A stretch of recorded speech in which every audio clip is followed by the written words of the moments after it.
नमस्कार, जोहार झारखंड देख रहे हैं आप। आपके साथ मैं हूं शिप्रा झा। बुलेटिन की शुरुआत करेंगे बड़ी खबर के साथ और इस वक्त की बड़ी खबर, झारखंड में ईडी की बड़ी कार्रवाई हो रही है। अवैध खनन और मनी लॉन्ड्रिंग में छापा मारा गया है। बिचौलियों के ठिकानों पर ईडी की टीम छापेमारी कर रही है। आपको बता दें कि रांची के 6 लोकेशन पर एक साथ ईडी की टीम छापेमारी कर रही है। साथ ही बिहार के एक लोकेशन पर भी छापेमारी की जा रही है। पैसों के लेन देन के खिलाफ ईडी की छापेमारी जारी है। जानकारी के मुताबिक रांची में 6 अलग अलग ठिकानों पर रेड चल रही है। रांची में विशाल चौधरी के आवास पर और उनके दफ्तर पर रेड हो रही है। इस कार्रवाई में कैश मिलने की बात भी सामने आई है। हालांकि कैश कितनी है उनकी गिनती के लिए नोट गिनने वाली मशीन मंगाई गई है। जो तस्वीर हम आपको दिखा रहे हैं, देखिए ये नोट गिनने वाली मशीन है जिसे मंगाया गया है। जाहिर सी बात है कि अंदर कैश मिले हैं। अब उसको काउंट करना है कि जो कैश है वो कितने हैं और इसीलिए ये मशीन जो है मंगाई गई है।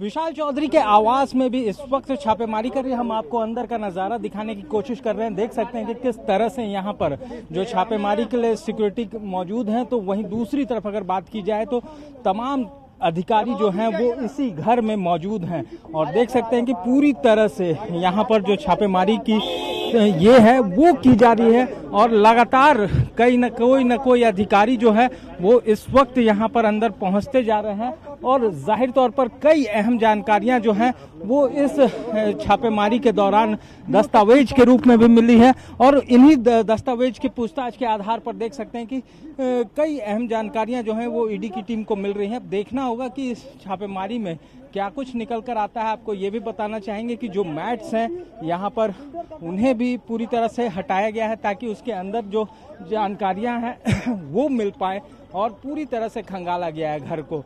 तो जाहिर तौर पर अगर बात की जाए तो यहाँ पर छापेमारी जो है वो पूरी तरह से यहाँ पर की जा रही है और कई अहम जानकारियाँ जरूर जो है वो यहाँ पर ईडी के अधिकारियों को मिलती हुई नजर आ रही हैं। तो देखना होगा कि इस पूरे छापेमारी में क्या कुछ चीजें जो हैं वो निकलकर सामने आ पाती हैं। कैमरामैन संजीव तिवारी के साथ ओम प्रकाश, न्यूज़ 18 रांची। और आइए अब आपको बताते हैं कि विशाल चौधरी कौन है। दरअसल विशाल चौधरी कौशल विकास केंद्र चलाता है और उसके झारखंड के कई सीनियर अधिकारियों से अच्छे संबंध हैं। रांची अरगोड़ा चौक स्थित अशोक नगर स्थित रोड नंबर 6 में विशाल चौधरी का आवास है। जानकारी के मुताबिक विशाल चौधरी और अनिल झा दोनों बिजनेस पार्टनर हैं।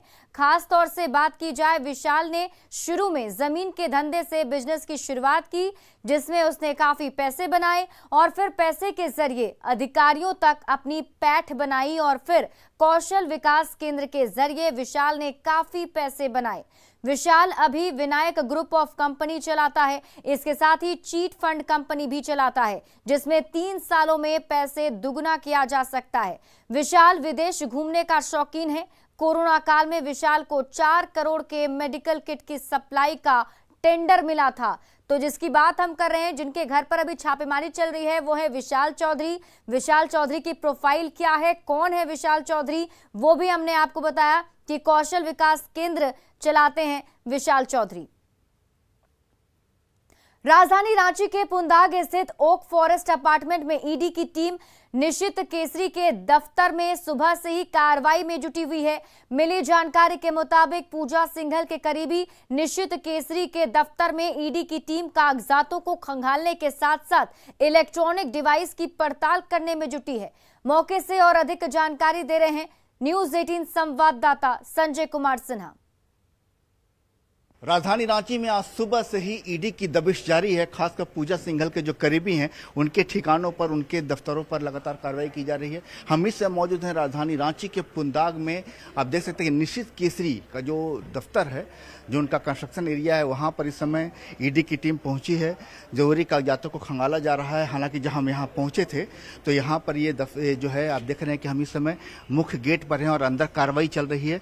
करीब 4 सदस्यीय टीम यहाँ पहुंची हुई है।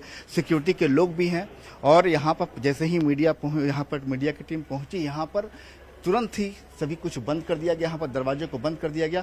अंदर तमाम दस्तावेजों को खंगाला जा रहा है। कहा जा रहा है खासकर जो इलेक्ट्रॉनिक डिवाइस हैं उन डिवाइस को खंगाला जा रहा है और अहम सुराग ईडी के हाथ लगे हैं। और वैसे बताया जा रहा है कि ये आप देख सकते हैं कि ये ओक फॉरेस्ट कंस्ट्रक्शन है जो कि निशित केसरी का बताया जा रहा है। बाकायदा यहाँ पर दफ्तर का जो आप देख सकते हैं कि NKCPL NK फॉर निशित केसरी, ये पूरा कंस्ट्रक्शन उन्हीं का है।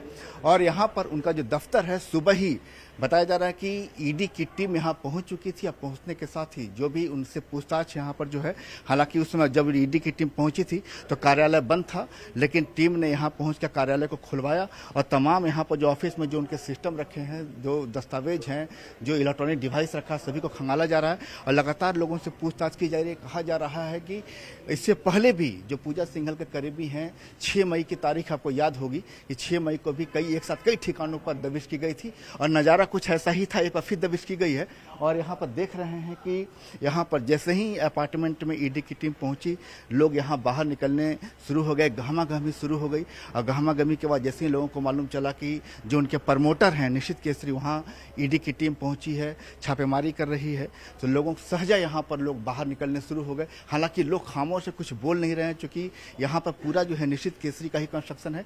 फिलहाल ईडी की टीम अहम दस्तावेजों को सुराग जो है पड़ताल निकालने में जुटी है। कैमरामैन अमित के साथ संजय कुमार सिन्हा, न्यूज़ 18 रांची। और हमारे साथ हमारे सहयोगी ओम प्रकाश अधिक जानकारी के साथ लाइव जुड़े हुए हैं, सीधे उनका रुख कर लेते हैं। ओम प्रकाश, देखिए अच्छा खासा वक्त बीत चुका है, कई घंटे हो चुके हैं जब से छापेमारी जो है वो चल ही रही है, 6 अलग अलग ठिकाने, और जिसमें हमने तो बता भी दिया कि 2 ठिकानों की जानकारी अब तक मिल चुकी है। अभी आप मुझे ताजा अपडेट बताइए कि क्या कुछ अभी तक हासिल हो पाया ईडी की टीम को, क्या कुछ बरामद हो पाया है? जी बता दें कि हम लगातार ईडी के इस छापेमारी को कवरेज कर रहे हैं और इसमें कई अहम जानकारियां जो हैं वो ईडी के ऑफिसर्स को मिल रही है, ईडी की टीम को।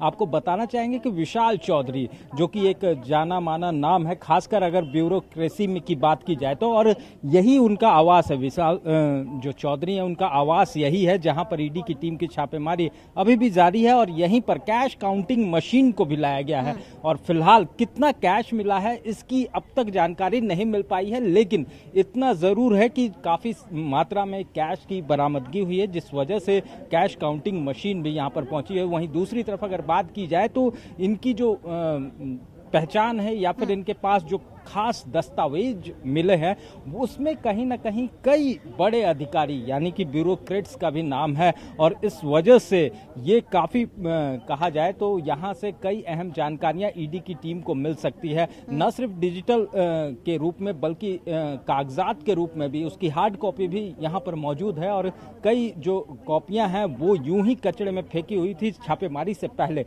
लेकिन उन दस्तावेजों को भी जब्त किया गया है और फिलहाल ईडी की टीम तमाम चीजों को जांच कर रही है कि आखिर इन लोगों के नाम यहां पर क्यों थे और किस तरह से ये पूरा नेक्सस जो चल रहा था वो कैसे चल रहा था। इन तमाम चीजों को लेकर ईडी की टीम छापेमारी कर रही है। आपको ये बताना जरूरी होगा हमारे दर्शकों को कि लगातार पूजा सिंघल से पूछताछ के साथ साथ उनके करीबियों से हुई पूछताछ के आधार पर ये छापेमारियां की जा रही हैं और इसमें कई अहम जो जानकारी है वो मिली है, उसी के आधार पर ये छापेमारी की जा रही है। तो आपको अभी इस वक्त अगर बात की जाए तो न सिर्फ विशाल चौधरी के इस आवास में बल्कि इनके कार्यालय में भी छापेमारी जो है वो जारी है और देखना होगा ये छापेमारी कब तक चलती है और उसके बाद क्या कुछ हासिल होता है।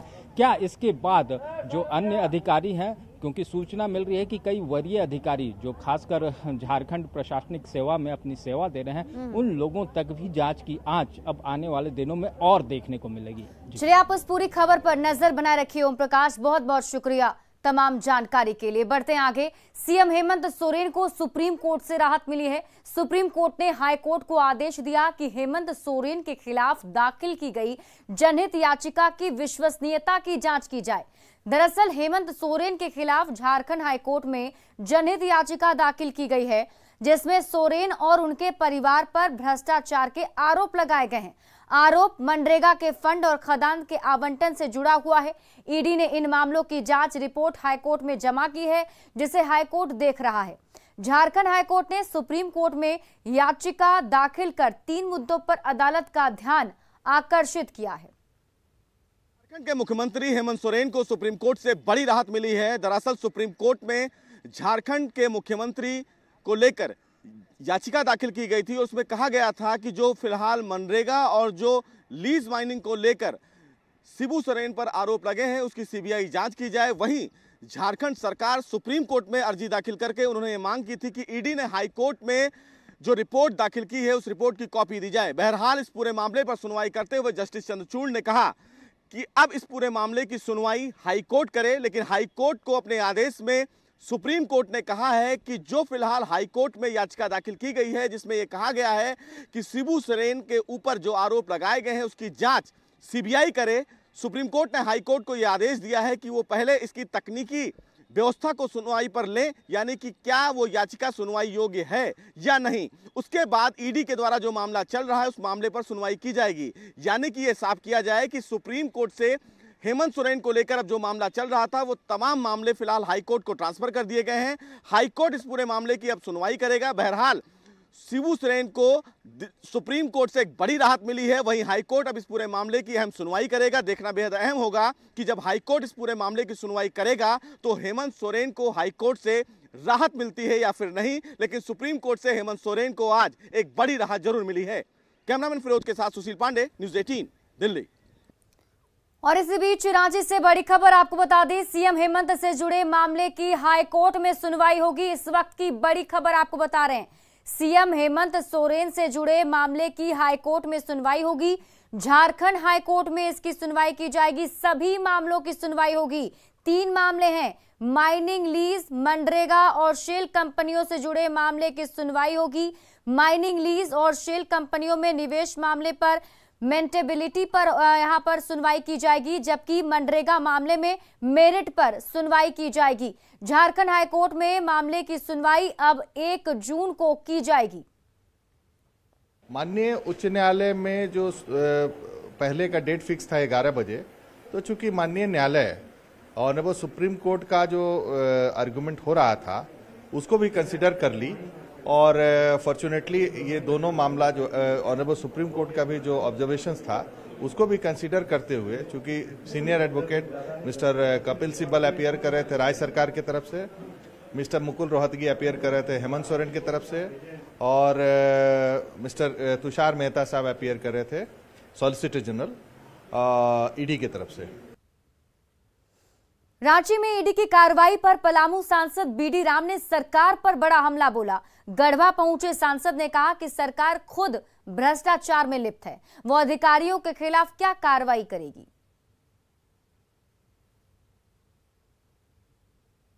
आज आप भ्रष्टाचार में लिप्त हैं तो आज आपके विरुद्ध कार्रवाई होनी चाहिए। 10 साल के बाद कार्रवाई होती है, साक्ष्य नहीं मिलता है, अधिकारी के विरुद्ध किसी प्रकार का प्रमाण नहीं मिलता है, वो अधिकारी जो भ्रष्टाचार में लिप्त है वो किसी प्रकार की सजा से सजा उसको नहीं मिल पाती है। तो ऐसी परिस्थिति में जब जहाँ पर आपको करप्शन नजर आए वहीं पर तत्काल आप उस पर अंकुश लगाइए। और इसी बीच दिल्ली से बड़ी खबर आपको बता दें, झारखंड कांग्रेस प्रभारी अलाकमान से मुलाकात करेंगे। इस वक्त की बड़ी खबर आपको बता रहे हैं, झारखंड कांग्रेस प्रभारी अलाकमान से मुलाकात करेंगे। अविनाश पांडे सोनिया गांधी से मुलाकात करेंगे। शाम 6 बजे सोनिया गांधी से उनकी मुलाकात होगी। राज्यसभा के उम्मीदवार पर बातचीत हो सकती है। और अब बात करेंगे गांव की सरकार की।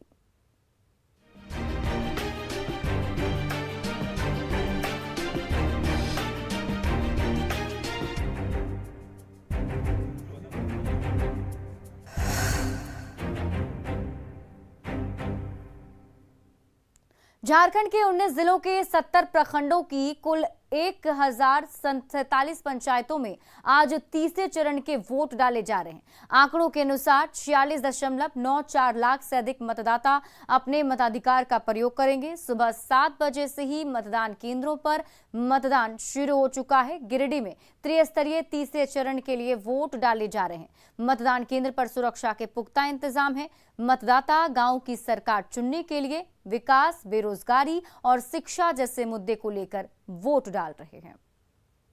जिले में त्रिस्तरीय पंचायत चुनाव की तैयारियां पूरी कर ली गई है। आपको बता दें कि आज तीसरे चरण की मतदान की शुरुआत हो चुकी है। आपको मैं तस्वीरों के जरिए मैं दिखाना चाह रहा हूं और ये भी बताना चाह रहा हूं कि किस तरह से यहां पे शांतिपूर्ण मतदान किया जा रहा है। लोग अपने अपने बारी का इंतजार कर रहे हैं।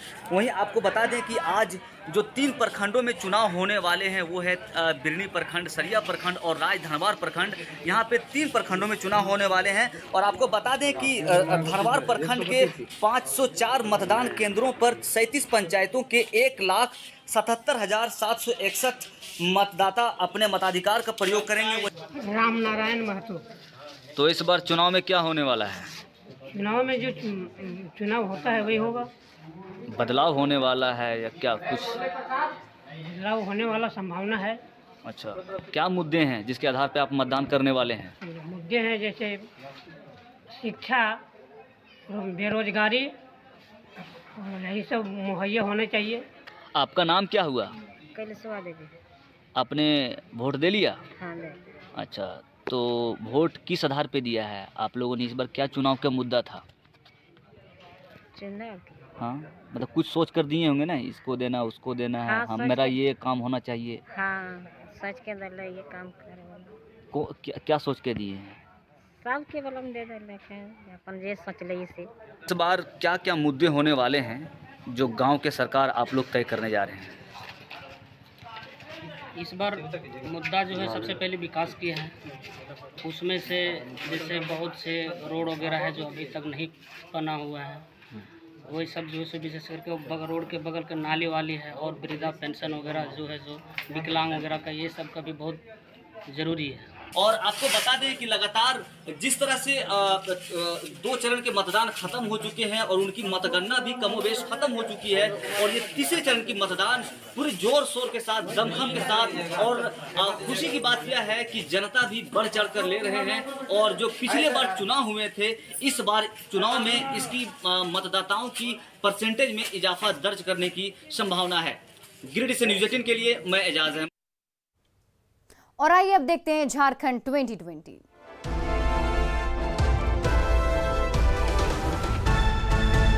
और फिलहाल इस बुलेटिन में अभी के लिए बस इतना ही, लेकिन न्यूज़ 18 बिहार झारखंड पर खबरों का सिलसिला लगातार जारी है।